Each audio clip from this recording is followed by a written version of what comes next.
I'm Rip Esselstyn, and you're listening to the Plant Strong podcast. Today, I'm going to introduce you to a surgeon who, like so many of us, thought, oh, heart disease will never happen to me. But you know how this story goes. At the age of 62, this gentleman needed to have open heart surgery, and it challenged every single belief that he had around his health and longevity.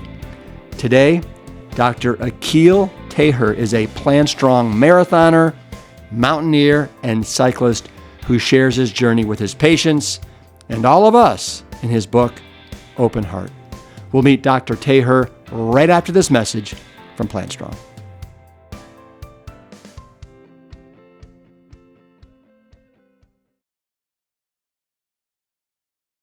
Hey, Plant Strong team.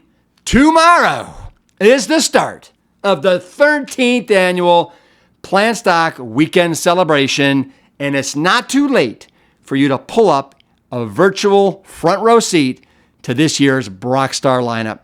Tune in from Friday, August 16th through Sunday, August 18th, and be inspired with fun new recipes, learn the latest and greatest science, and connect with the larger plant-based community. Every single ticket includes a full recipe guide download to all the recipes over the weekend and access to all 19 presenters, plus unlimited video replays. Your whole household can participate on just one ticket. Go to liveplantstrong.com today and sign on up. And if you want an in-person experience, come join me and the whole Plant Strong team in Sedona this October from the 8th to the 13th and enjoy an interactive, immersive retreat amongst the red rocks of Arizona. We'll do all the cooking. You get to come, relax, meet a bunch of new friends, get answers to all your burning questions, enjoy some yoga, daily hikes, challenge me at pickleball, and all the while, you'll be fully supported by the whole Plant Strong team. Enjoy endless buffets of plant-based meals and world-class lectures from all the experts. Register at liveplantstrong.com or send me an email with any of your questions at hello@plantstrong.com. See you soon. Dr. Akil Taher describes himself as a former couch potato and a pampered consumer who feasted over the finest foods without worrying the least about any unhealthy consequences. Like a lot of us, he didn't worry until he had to. And then he succumbed to the habits of the decadent Western lifestyle, and at the age of 62, he had bypass surgery. Fortunately, he says, determination ran deep in my veins, so I decided to completely revamp my life. And wouldn't you know it, Dr. Akil Taher, now in his 70s, is an experienced marathoner, cyclist, and whole food plant-based advocate. He has even climbed, get this, Mount Kilimanjaro, the highest freestanding mountain in the world. His story is uplifting and inspiring and real. Let's meet the man with an open heart of love, Dr. Akil Taher.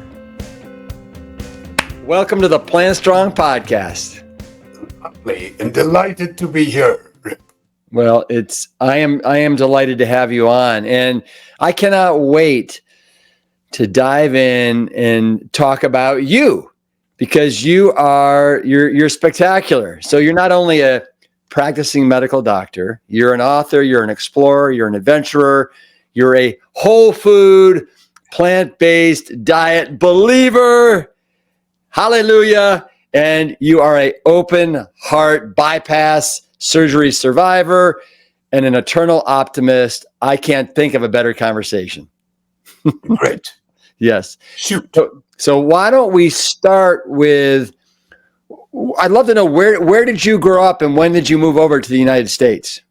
Okay. I grew up in India for the initial 17, 18 years of my life.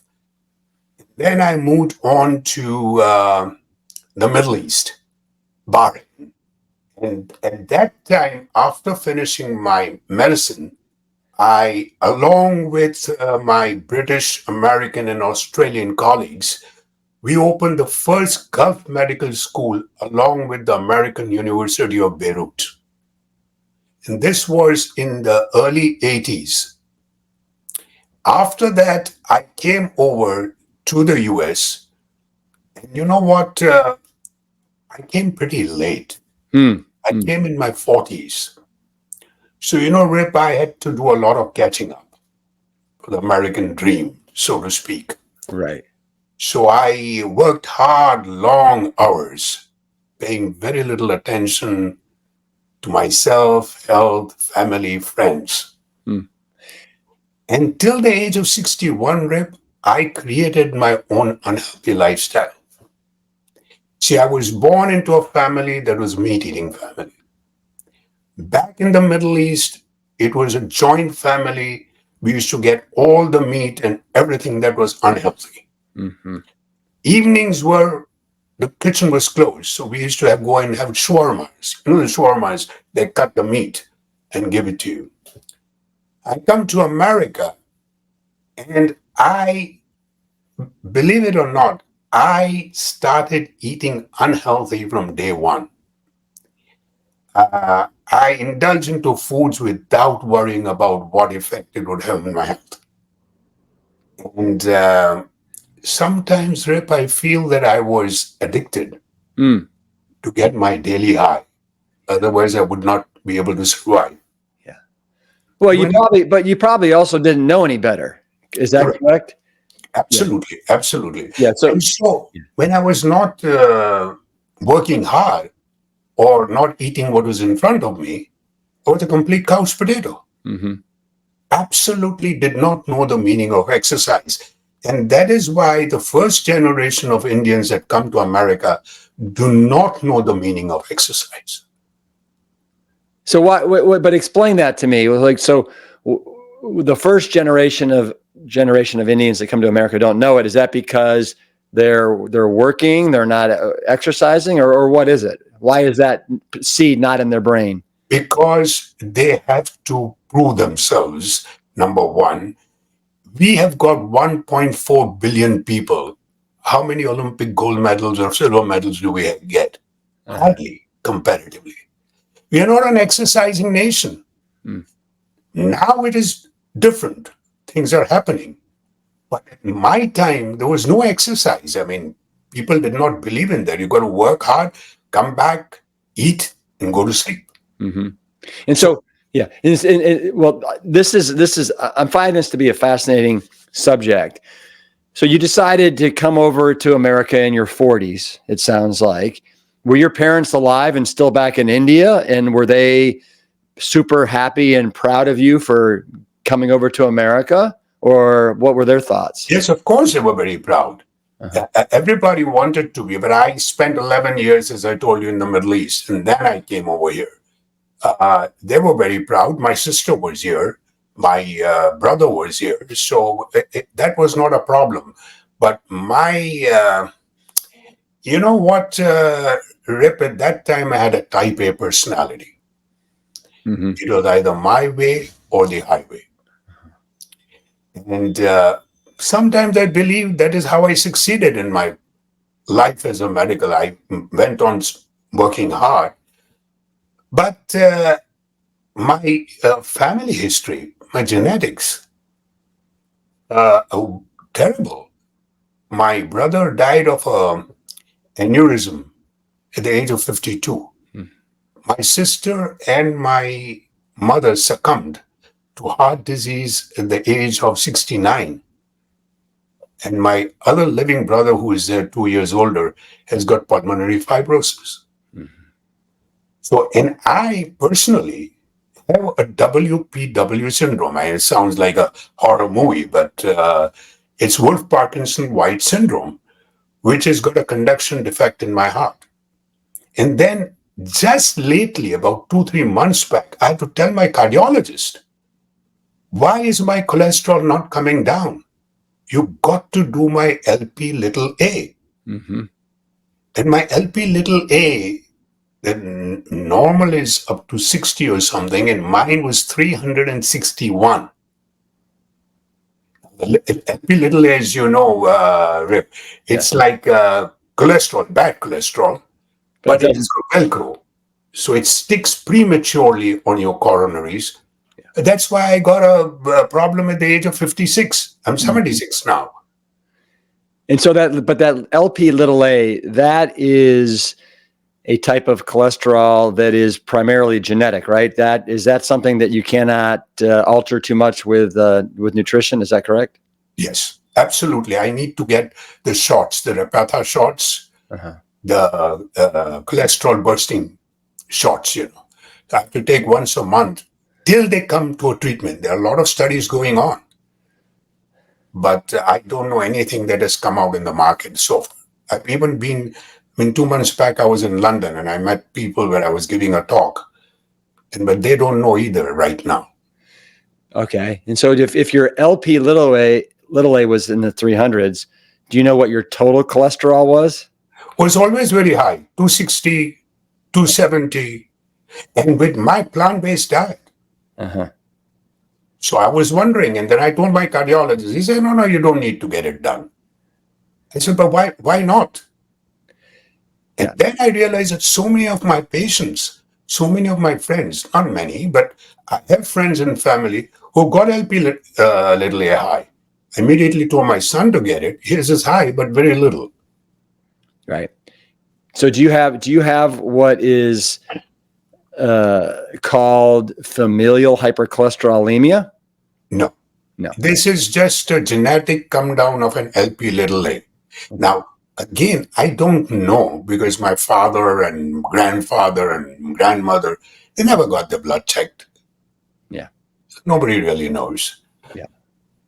But, the thing is that all these kind of things brought on so much of stress, tremendous amount of stress that I could not handle. So I was not surprised at all when heart disease came knocking at my door. Yeah. And At so the age of 56. at the age of 56? Yes. Okay. And how did that look? Like when you say it came knocking at your door, how did it knock at your door? You see, I was in London at that time, meeting a friend. And I was going to Hyde Park and doing my usual walks, slowly. I never ran even a kilometer. And then suddenly, every 4 minutes, I would get a chest discomfort. I sat, it disappeared. I timed it. So I told my friend, look, this is a situation. I think I need to go back to my country and get it tested. He said, we can get it done over here. I said, no, I want to go back. And then when I got back, that is when they did a stress test, stress echo, angio, and found that I had this problem, triple vessel disease. And at that time, I didn't know anything about plant-based. So they said, get your stents. So okay. Now, here is a thing, Rip. When my plaques were so thick that they had to use a diamond tip drill to shave off the plaques. Wow. In the process, I got a cardiac arrest. That to shock me to get my heart beating again. Now, this is at the age of 61, though, right? 56. 56. Well, okay. I thought 61 is when you died on the operating table. Is that not correct? Okay. It's 56. Got it. Okay. So 56, you're having open heart, you're having triple vessel open heart surgery? No, they're putting stents in me. Putting stents in you. Okay. All right. Okay. And this is not shocking that I had a cardiac arrest. It is shocking, of course, but it is not as bad as the brilliant cardiologist who saved my life that day. By doing what he did, he saved my life. And then 2 years after that, he died of a massive heart attack on the treadmill. And he was only 48 years old. Okay. So help me with the timeline here. So 56, you have this. You're having the stents put in. Is that 3 stents? Yes. You're having 3 stents put in, and you go into cardiac arrest. Oh, sorry. 2 steps. 2? 2 steps. Okay. 2 stents. You go into cardiac arrest. They bring you back to life. All right. They have to shock you. Correct. And then what happens after you recover from the stents? Yeah. Most people think that I would have changed my lifestyle by then. I did not. Okay. Well, you probably didn't know. Nobody probably told you, right? No, I knew that I had to change my lifestyle. I mean, I'm not saying go plant-based, Right. but eat a little better because I was eating like a pig. Uh-huh. And so I had to eat better, but I did not because first time in my life, I felt I had no control. And I was in denial, angry. And then I started doing exactly what I was doing before, even worse, thinking that medical science will get me out of it. Uh-huh. So I continued my life. I was severely depressed. I mean, I remember that, people don't realize this, but once you have an event like this, you can be very isolated, lonely, and, you feel terrible because your nights are terrible. You get awful dreams. You're sweating, and your mornings are no better. You sit on a chair and stare vacantly at nothingness. Mm-hmm.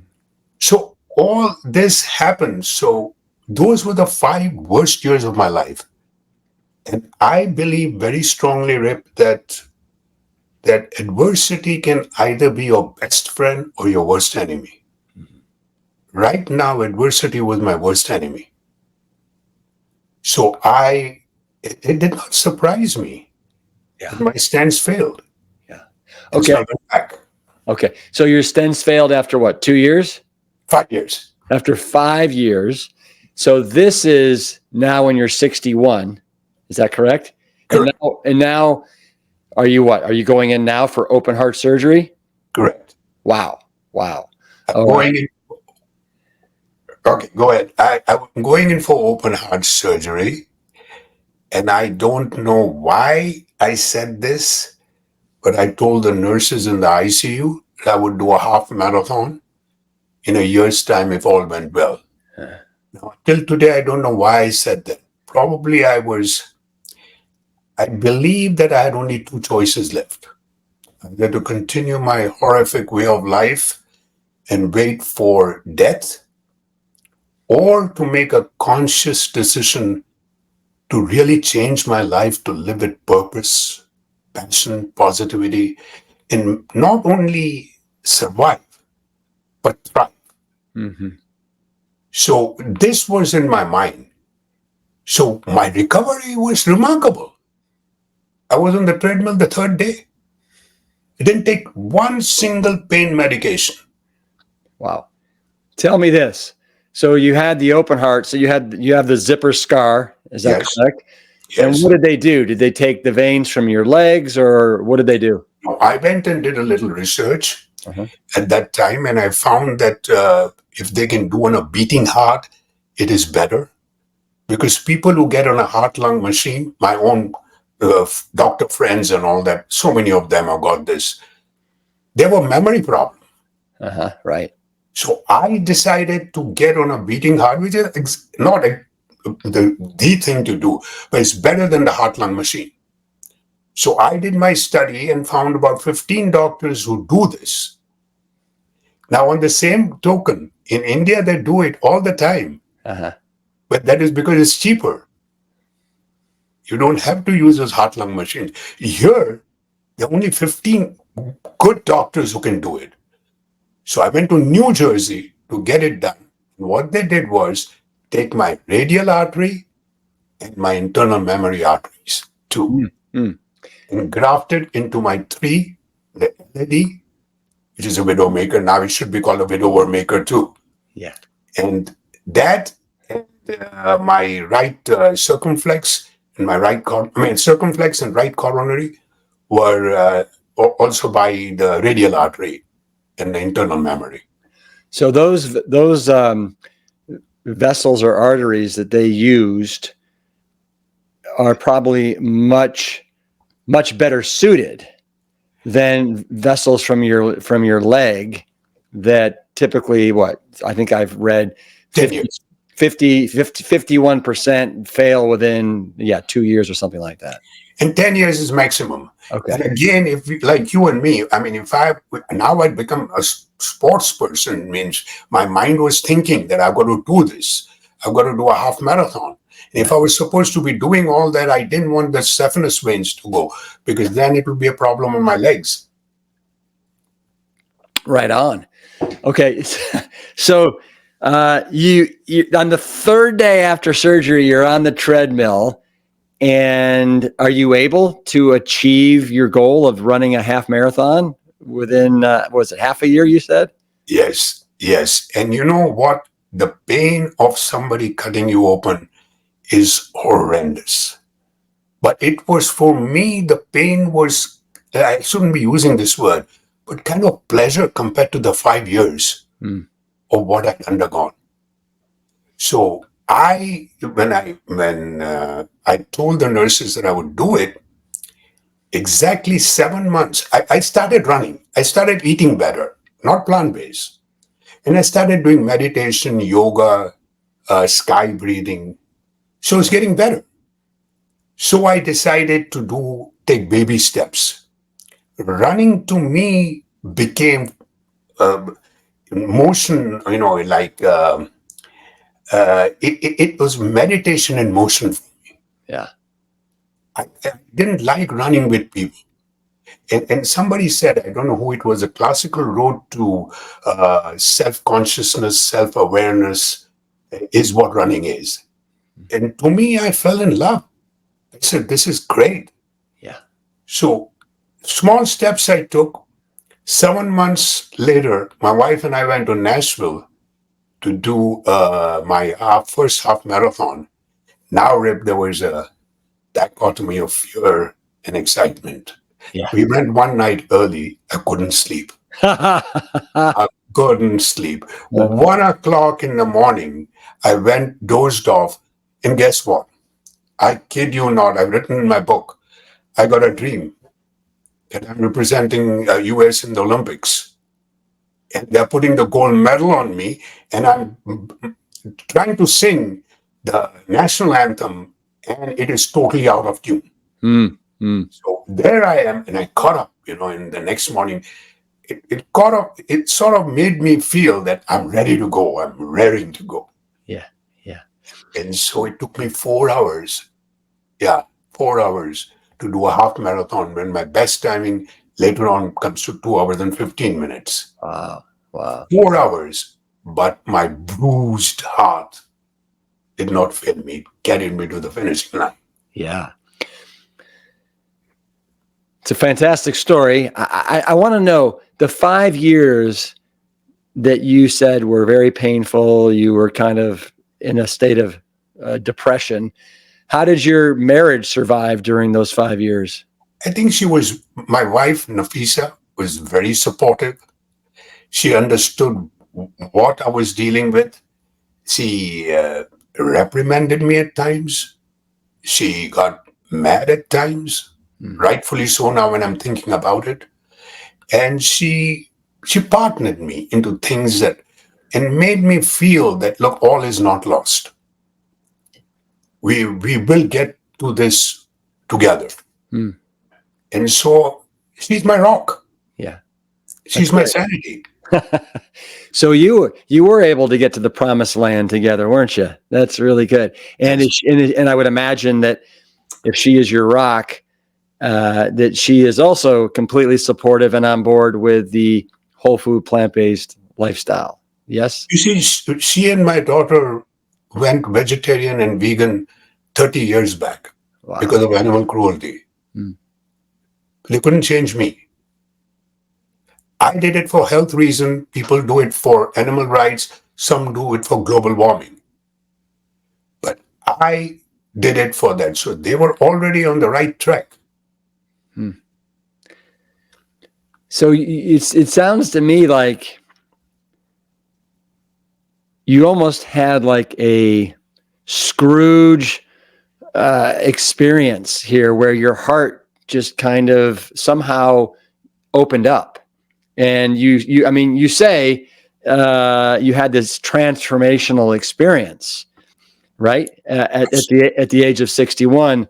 And you also say, for example, let me see if I can find it here in my notes, that up until the age of 61, the biggest impediment to your progress was yourself. And after the age of 61, you became the biggest change agent for yourself. And so what would you say to somebody that's listening right now? They're stuck. They're getting in their own way. How do you get out of your own way?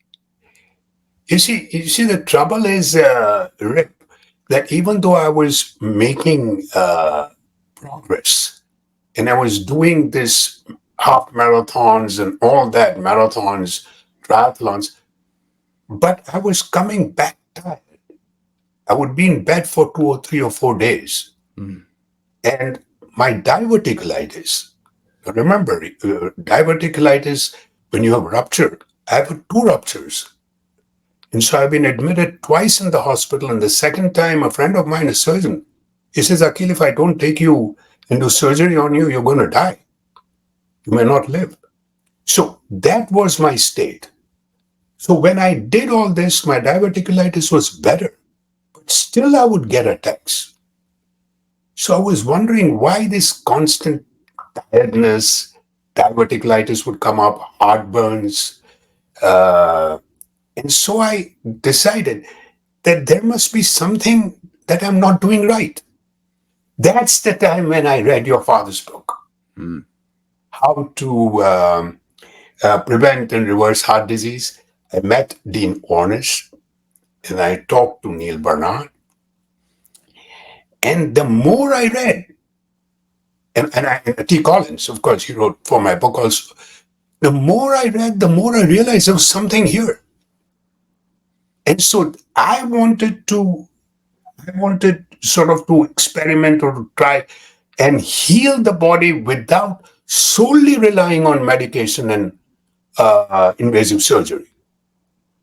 There is a definite place for all this conventional medicine. I mean, if somebody's coming with a heart attack in my clinic, I'm not going to say have a carrot stick. But I am definitely, when I read this, I said, wait a minute, there is something over here. That is the time I started doing things.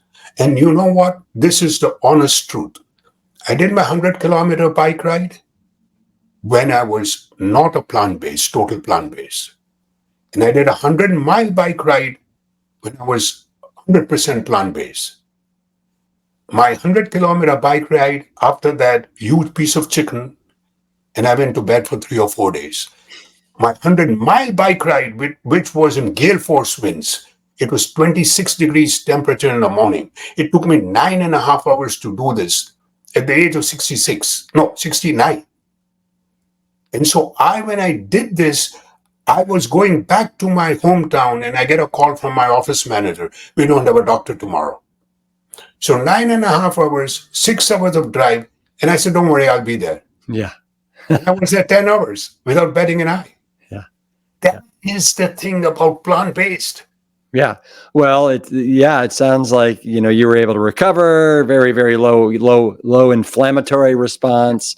That's really remarkable. You also, I don't know if you said this, but you talk about it, and that is that kind of no disease that can be treated with diet should be treated with any other means.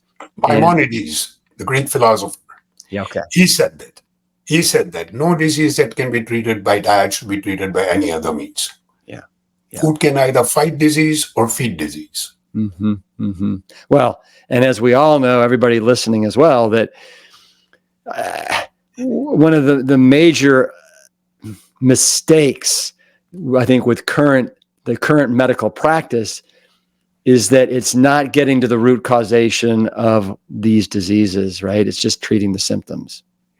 It's a small thing, Rip. If you ask the doctors, what is the cause of diabetes? 75 to 80% will say sugar. Mm-hmm. It is not true. Right. So if you have 75 to 80%, how are you going to change them? When you want to change people, you got to change the doctors. You cannot have, like I used to do, be in the residency, and my cafeteria was full of pork chops and fried chicken and hash browns and greasy oil chips. Yeah. So we got to change, and nutrition is never taught to us.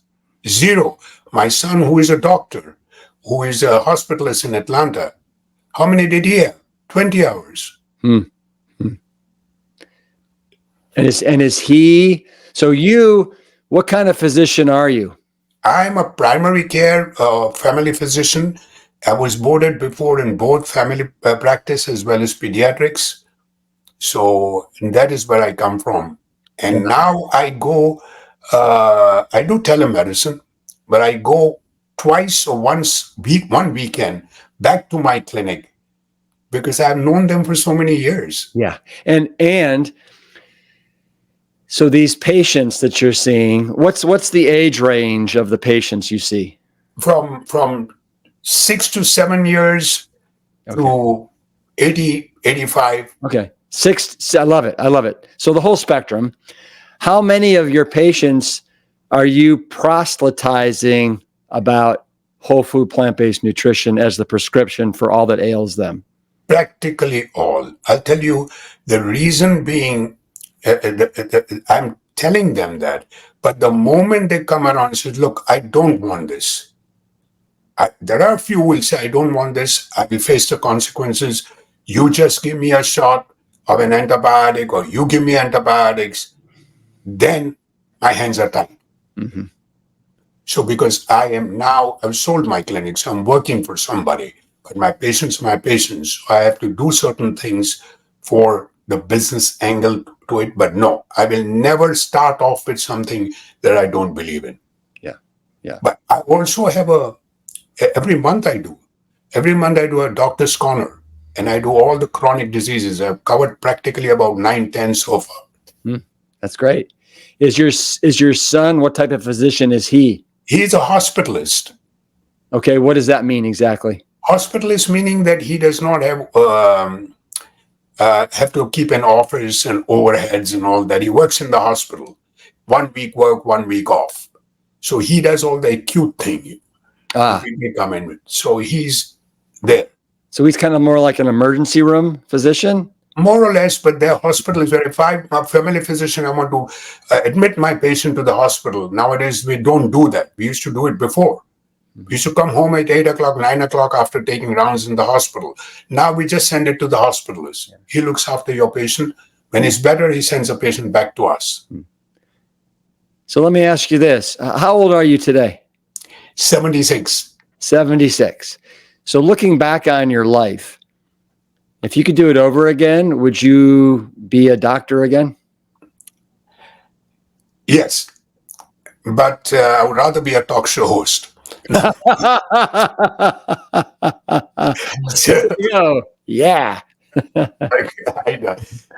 So a lot of people have said that, either be a comedian or a talk show host, whatever. But, yeah. But yes, I would be a doctor.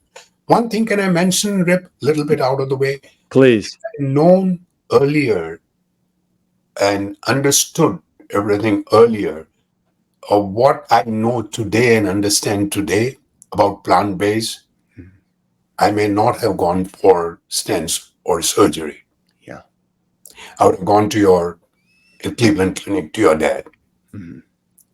Yeah. But it's done. Yeah. You can't undo it. So what I'm saying is bandit treatment has been done. Now I've got vessels in my penis, in my kidney, in my brain, in my legs, and even in my heart. I've got to save those. I've got to treat those. I have to prevent those from getting. So that is my message, my heart healthy message. I just came back from Hilton Head. I spoke to eat healthy, eat smarter, live long club, Yeah. Huge crowd. But that is what I want to spread now. Yeah. Where do you live? What state are you in? I'm in Atlanta, Georgia. Okay. All right. Um, you refer to yourself as an eternal optimist. Is that since the transformation occurred after 61, or does that include before? Not before.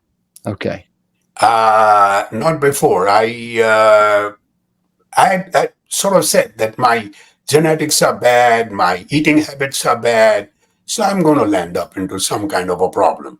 So I was not really careful, but now I believe that, you see, my main point is older people. You see, age is not, how do I put it? Age is not a limiting factor in changing one's lifestyle. Mm. If I could do it at 61, so can others. And remember, very few people on your show too who are doctors or research and physicians. There are many that have come to your show. Great knowledge, great people.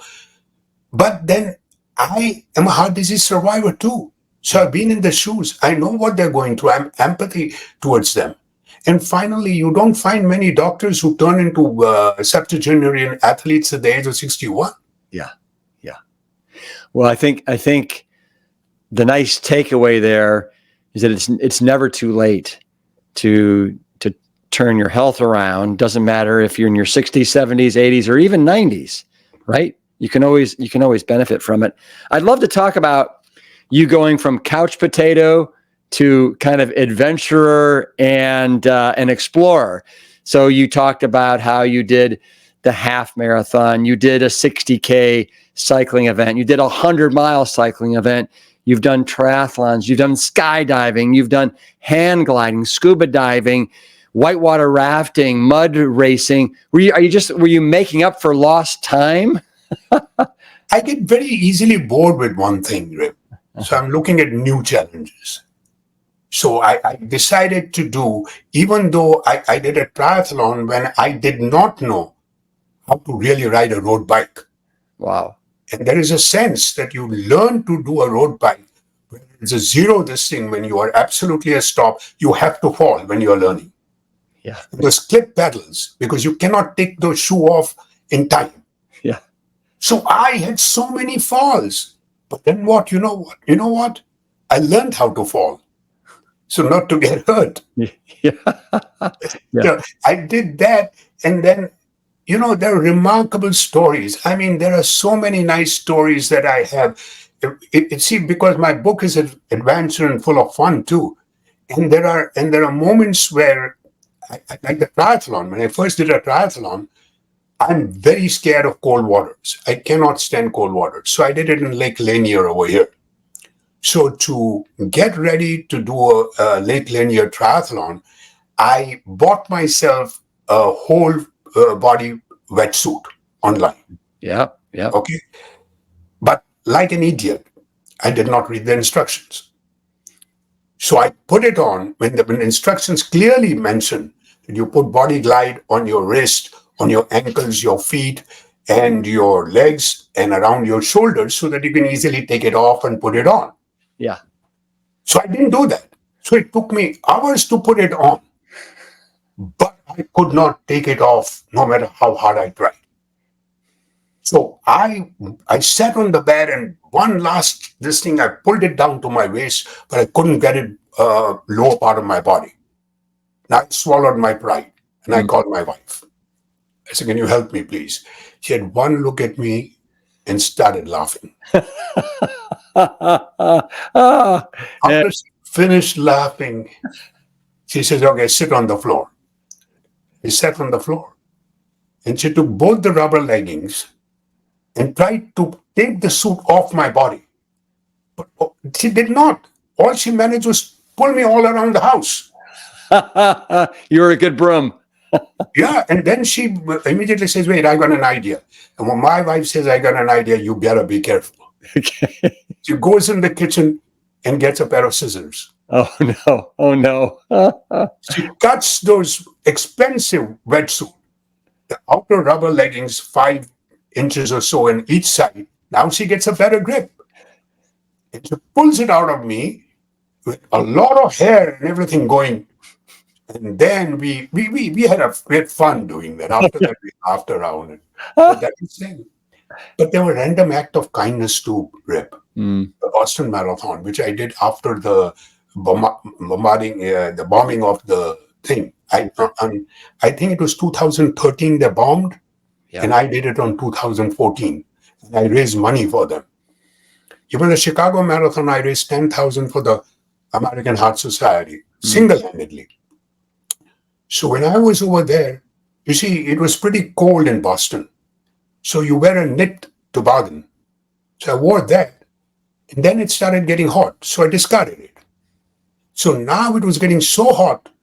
And normally my wife always gives me a $20 bill to put in my pocket. So I go to this absolute stranger who has a hat. And I said, sir, can you just give me your hat? I'll give you this $20. He was reluctant at first. But his girlfriend elbowed him and said, give that gentleman your hat. So he gave it. And she didn't even take money from me. But at a passing shot, he told me, look, that was a Red Sox hat, a custom-made hat. He says, look, I've given you, this hat has been with me for 10 years. You better finish the race. Wow. That motivated me because my calf muscle tear was there prior to the Boston Marathon. So I finished it, and then I tried. Even I was with on Neil Bernard's show, and I said I want to find this guy. So I tried very hard to find him afterwards to return his hat, but they all wanted his name.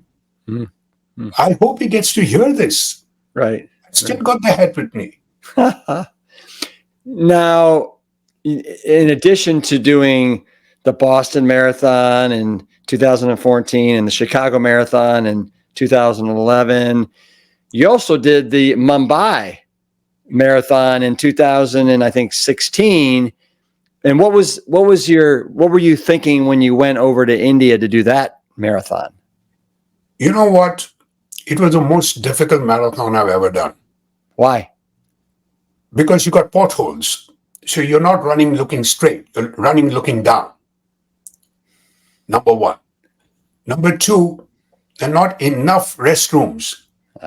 In my age, everybody has enlarged prostate to a certain degree. That was number two. Third, I did not drink fluids because of that. And so I got muscle cramps. But that was outdone by the camaraderie.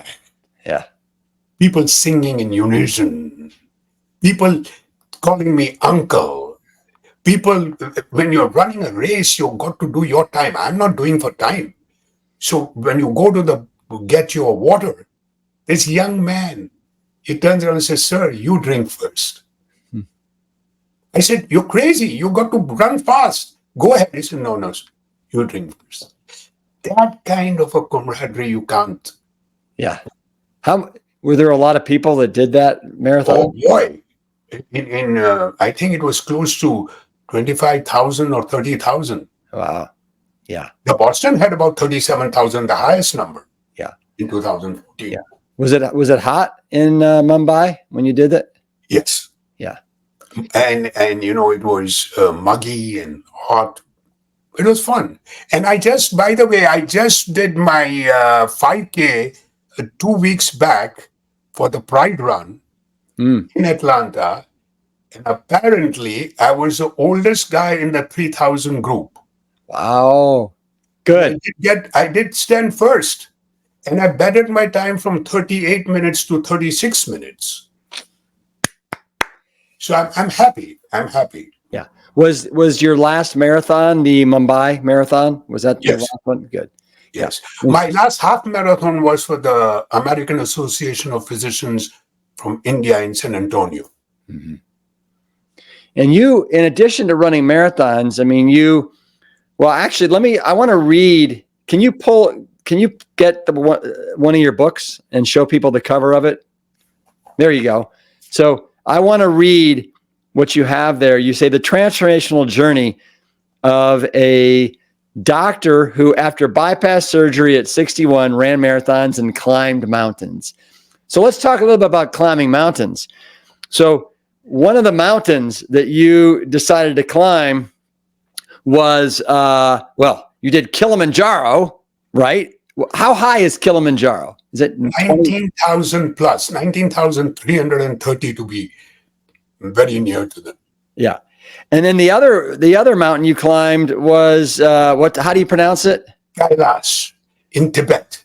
Okay. And that is supposedly the tallest freestanding mountain. No, what is that? What? Kilimanjaro is the tallest freestanding mountain. Okay. And what does that mean? If it's a freestanding mountain, it's not part of a mountain range. What does that mean? No, it's not part of a mountain range. It's by itself. It just goes. And the thing is that Kailash is a part, but Kailash is 31,000. So you're not climbing to the top. In Kailash, you're circumventing at 19,000. And when you are circumventing at 19,000, that is where all the problems arise, the last 4 days. In Kilimanjaro, you're going to be careful because you start from a small town, Moshi, and because there are a lot of mosquitoes. So you get medications. So you take your medications before leaving America. And when those medications, one of the greatest side effects is insomnia. So in the first few, for example, up to 7,000 feet, you do have mosquitoes. After that, there are no mosquitoes. Right. So till that time, you're supposed to take your medication. And I couldn't sleep. The first 2 nights, I slept for about half an hour at the tops. So I was going to give up. And so I wondered what is going on with this. And when I try and figure out, extremely cold, small little tent, you are trying to get out and for peeing, or you got a pee jar, and you are taking 6 liters of fluid every day, and you are taking diuretics, and you're not sleeping because of this medication, and you have an enlarged prostate. Yeah. This is terrible. So I was going to give it up on the 3rd day, but then I stopped the medication and I slept like a baby. Back to. Good. You figured it out. Nicely done. What was one of the 2 mountains more gratifying than the other between Kilimanjaro and Kailash? Kilimanjaro was more difficult in that sense, but Kilimanjaro was an American company that gave you good breakfast and lunch and all that. While that was a Nepali company, which was very frugal in what they gave you to eat. But I believe that since I did 1 year after my open heart surgery, I did Mount Kailash in Tibet. So the Chinese, anyway, don't like you as an American with your American passport, and they don't like you because you're an Indian. So anyway, they you are there but when you are doing the 19,000 feet over there, and everybody was high-fiving and all that, I wanted isolation. I went and sat on a rock, and I started wondering, what is all this material things that we gather? I mean, I've driven the best of cars and everything else, but is it worth it? And sort of a peace came over me that cannot be described, but can be felt. And so when I came down, I forgot about it. And I carried on my usual life till my wife noticed something happened over there, up there. So I believe that there was something there that made me feel like this, because when I asked her, I said, yeah, this is what happened. He says, you changed. Type A personality is mellowed down. You're very much. So I believe that certain things in life just happen and makes you get better. And that is why I always say adversity becomes your best friend. After my heart surgery, open heart surgery, it became my best friend. Yeah. Well, that was 2010 when you did that mountain. It sounds like when you had that epiphany. out on your own, sitting there. I still am not a very religious person. This thing, I'm more spiritual. I don't know. I mean, if you tell me right now, I don't know. Right. But then there must be something for my wife to tell me that. What does your wife think about all the adventures and escapades that you're going on in your life? You mean in short shenanigans? Yeah, Okay. yeah. Well, she brings me down from the clouds at time to the ground. Like You by by mopping you all over the floor in your wetsuit. I thank her for that, because sometimes you get carried away, Yeah, yeah. and you feel that you're full of, but you're not. You got to accept that. But when you talk to a crowd of so many people, and you got to let your feet be right down there, and that's very important. And I very seriously follow the 6 pillars of lifestyle medicine. That is what I got out of reading your father's book and others. And then I said, wait a minute, there is the 6 pillars, and to me, the most important pillar, the cornerstone, is nutrition. Then comes the others are complementing your exercise, your sleep, your handling stress, avoiding abusive substances, or for that matter, having a great social group support. Tell me this. Who is the cook in the house? You or your wife? I think we are both, but I am not as good as her. Mm-hmm. I think it is, let's put it this way, I'm not a good cook. In short and simple. So, and I don't go in for gourmet foods anymore. But I do rarely invited very many places because, Yeah. yeah, they were sort of, so I felt like I'd done something wrong, but then they realized that I was having this. So now they've understood, and there is a lot of good gourmet food in plant-based. Like this thing. I've tried other companies, but I saw what I like about this thing is, and I'm not selling your things or anything like that. I'm just telling you the truth that you can manipulate, you can make it better. Like, for example, your pizza, the crust is fantastic. Yeah. But now with the sauce, you can add garlic or your black pepper or your cayenne pepper, whatever you want to add to those, you can do it. Cilantro. The last time I did with cilantro.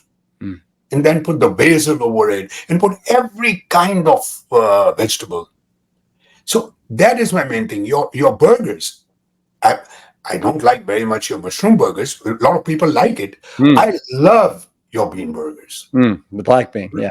But again, I put things in it. Uh-huh. Yeah. So I put garlic, ginger, and make it. And one other thing was it's difficult to form the patty. So you need to put your hand into a little bit of warm water. Yeah. Yeah. Well, what I find actually, well, thank you for mentioning that. What I find is I don't use my hands. I find the burgers, especially if you have a good nonstick skillet, I just use a spoon and I just put like 2 or 3 scoops in there, and then it just kind of coagulates together and it's good to go. Or you can put it on a cookie sheet with parchment paper and then just throw it on there, throw it in the oven, and let it cook. Okay. Yeah. That's a good point. Yeah. So I typically never use my hands, but if you do, you need to get the hands wet. Well, that's so do you give me an example? Like, what did you have for breakfast today? My audience loves to know what people eat. So what did you have for breakfast and lunch? When I get up in the morning, Rip, I will first of all, before anything else, after brushing my teeth, I will have a glass of lukewarm water, that big. Why warm? Why lukewarm?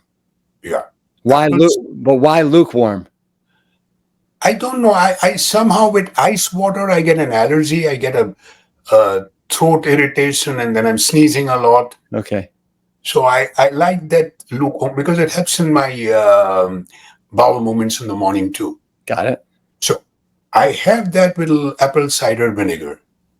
Then I have black coffee, which I do. Then I go for my juice that I make every single day for the last so many years. In that goes bananas 100%, pears, blueberries, strawberries. I don't use raspberries because they get very soft Yeah. and mushy. So I do that, and then I put a piece of ginger, and I put a piece of flax seeds and chia seeds and turmeric. Actually, a piece of turmeric, Yeah. not Nice. the powder. I put all that, and then I put arugula. I love that little bittery thing, nutty bittery thing in it, and cucumber, which are coming out of my garden like crazy. They're coming out of my ears. Yeah. So I take cucumber and I put that and celery. Because remember, older people, the thirst centers don't work very well. So we have to hydrate ourselves not only by water, but also by vegetables and fruits that have water, Mm-hmm. like oranges or your watermelon or celery or cucumber. So I put all those things and make a concoction, which I have it myself, my wife, and my daughter will come sometimes and pick hers up. So this is and it sustains me till 11:30 when I get hungry again. Because in between I do my 1 hour of yoga, meditation, exercise, run, and then I do my morning telemedicine. So that takes up over my time. So that's the must. Then comes evening. Uh, it's strange. Like somebody just wrote to me. A lot of people write to me and said, "Can I have this?" A nurse who just wrote to me in the morning. "Can I have the recipe of yours where it's scrambled tofu?" Ah, This is what I did on my friends. On New Year's, we normally get together the New Year's Eve and we sleep at each other's place. So I called people at my place and I said, "I'll give you superb scrambled eggs in the morning." Because four of them out of the eight, sorry, four of them were non-veg. I'll give you. So I got up in the morning, made scrambled tofu, but not the ones like just scrambled eggs. yeah. I mean, with cilantro and turmeric and ginger and garlic and you name it, tomatoes. And I gave it to them and I said, "This is just scrambled eggs. I promise you." Not one of them found out that it was not egg. Mm. When I told them, then one of this gentlemen had the audacity to turn around and said, "No wonder it did not taste that good." Uh-huh. Uh-huh. But it was there. In a nice, uh, because I believe a lot in probiotics, not pills, Right. probiotics foods. Yeah. You know the Weizmann trial in Israel. The Weizmann trial is a trial that has been done because if you notice, the probiotic is a $50 billion industry all over the world. Mm-hmm. You have in your cereals probiotics, you have it in your popsicles, you have it in your juices, you have it even in your dog's food. So the idea is that these two doctors in Weizmann Institute, they did a study, a control study, and they gave one group of people the probiotic pill. And guess what? It did nothing. It did not propagate the alimentary canal. It was just went in and came out from the other end. Mm-hmm. I'm wondering. So this is a $50 billion of poop. Mm-hmm. Think about it. Right. So the point is I'm making is that you can have your foods which are probiotic, your non-dairy yogurts, your kombucha, your kimchi, your sauerkraut. I always put sauerkraut on my food, whatever is ready. I put a little bit of sauerkraut. Mm-hmm. So that helps me. Yeah. Afternoon can be a sandwich. Evening, my wife will have a 18 bean soup or vegetables put on there. Well, I am I am such a fan of Indian food and how you can veganize just about any vegan Indian dish and just make it incredible. Um, just the spices, the herbs, it is remarkable. And I'm sure that you guys get to indulge in all kinds of food like that, especially if your wife is a phenomenal cook. Yeah, but I'm not into spicy. Ah, okay. Yeah. Okay, so tell me this. Your book, I love the title, Open Heart, because of the double entendre that's there, right? True. Open heart surgery. It also was the thing that allowed you to open up your heart that was closed, that was shut before that. When did you write that book? You see, this book was written during the COVID period when I could not go out. So I sat down. Every time I would relate something to my family, friends, and staff, they would say, "Why don't you put it down on paper?" And so this gave me a chance. And I'm not a writer. My brother has published 3 or 4 books. My nephew has got a book and he's an actor in New York. Mm-hmm. So, but I was not. So it took me a long time to pen the words and do everything properly.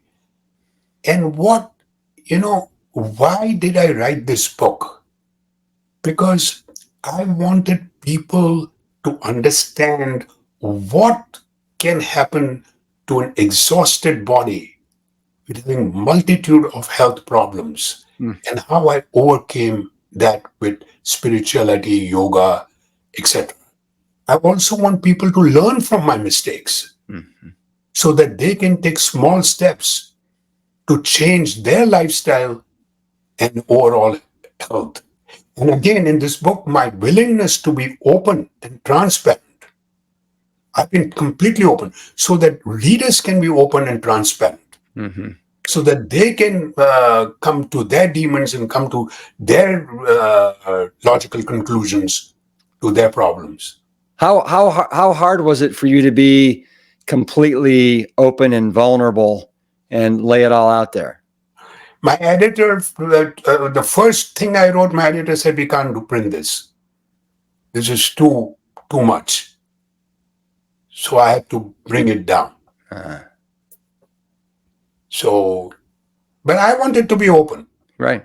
I don't care. I mean, I'm here to help people and I have made mistakes.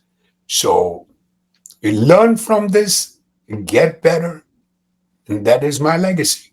Yeah. Yeah.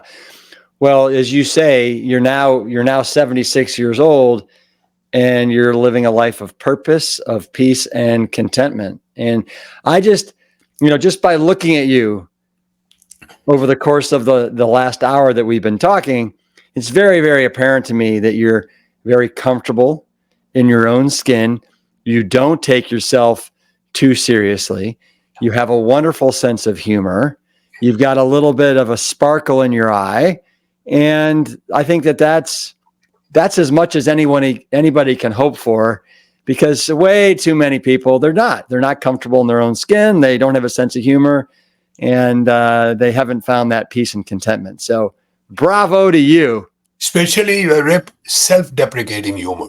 People don't tend to do that. Yeah. Yeah. It's nice. It's very, very refreshing.